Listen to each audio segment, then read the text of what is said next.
This video is about chapter 21.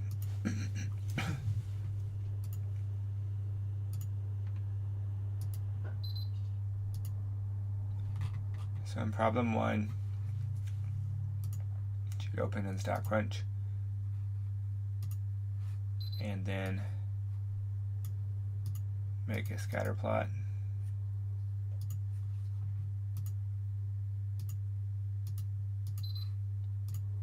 And then widen the scatter plot so it looks similar to the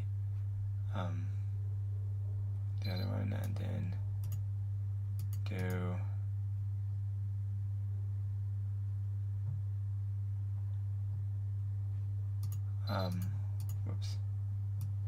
the one that looks, so no, see this point is higher than lower, then higher. So look at the first 3 points on the graphs.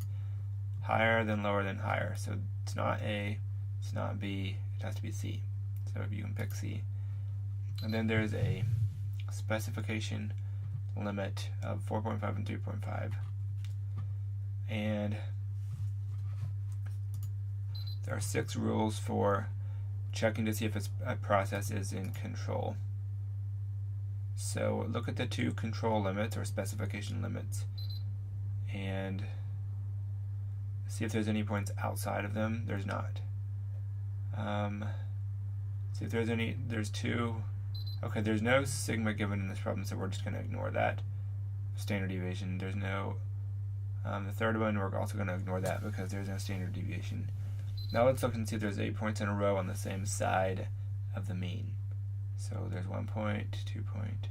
Now there's nowhere anywhere that there's more than 8 points in a row that are on the same side of this black line.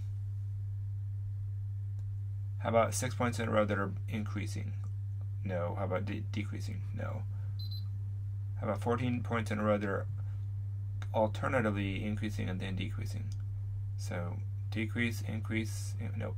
I don't think there's 14 points anywhere in a row that are increasing and decreasing one after the other. So that means that it's in control. And then how about the value of CP?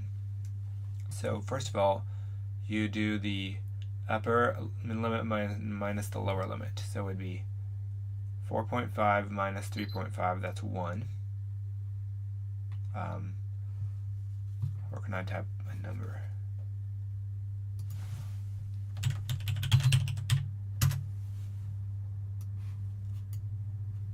Whoops. Uh-oh.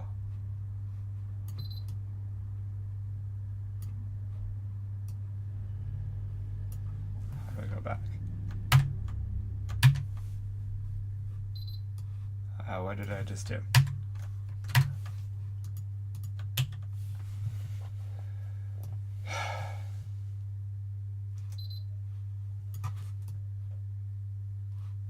I meant to open that window.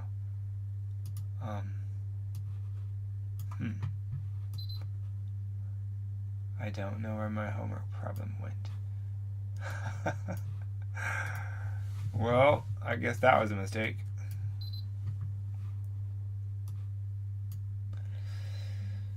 Okay. So anyway.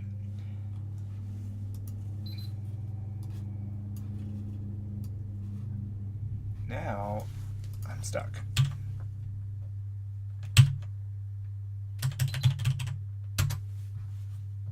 Okay, so I was trying to say 4.5 minus 3.5 is 1, divided by 6 sigma.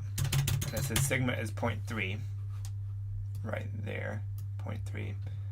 So 6 times 0.3, and then you get 0.5555. Rounds off to that. If it's less than 1, then the process should be reevaluated and modified. Okay, good. Then problem 2. Control limits come into existence when you monitor the process that's working well, and then you base your specifications off of that. So you look at the process for 3 weeks, for example, in this problem, and it was working well, and then you created the limits based on that. On the other hand, specification limits come into existence when there is a supervisor or something that just comes up with something in his own mind or her own mind, like a rule that says it must be within 30 nanometers from absolute flatness. And that's a specification limit because it's exposed by external considerations. For example, how sharp the picture would be of the stars. Okay. And then in this one, how do you make a C chart? Open in StatCrunch.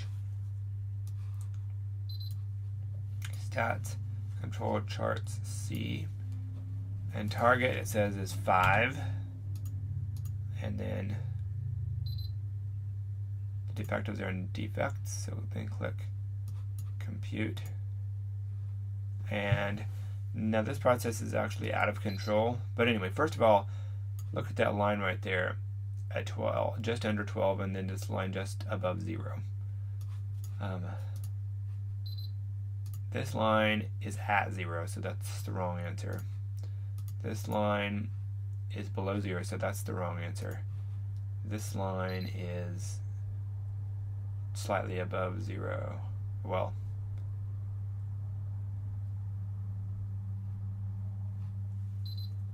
actually, I guess it's at 0 as well. But anyway, this one is the correct answer. So then, is the number of defectives out of control? Yes. And that's because if you look down here and there are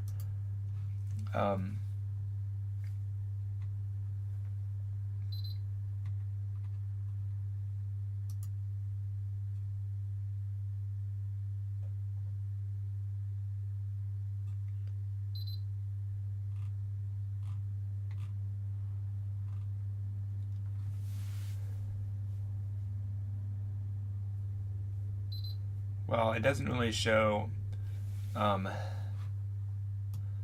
big 1 sigma is, but I think it violates the rule that says you have at least 9 points in a row that are beyond 1 standard deviation. So if I start counting right here, 1, 2, 3, 4, 5, 6, 7, 8, 9, 10. So there's so many points that are a lot below average, so like this is the midpoint, that's out of control. Now, out of control in some cases doesn't necessarily mean bad. Like, for example, let's say if you had a baseball player who hit 10 home runs in every single game, 10 games in a row, you'd say that player was out of control. But that's a good thing in that case. So in this case, the process is out of control, but the shift is toward less defects. So it's actually good.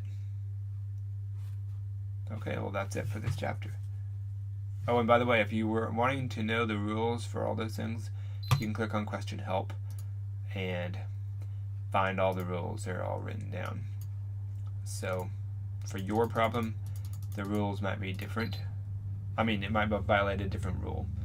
So in this problem, it violated rule number 2. All right, thanks.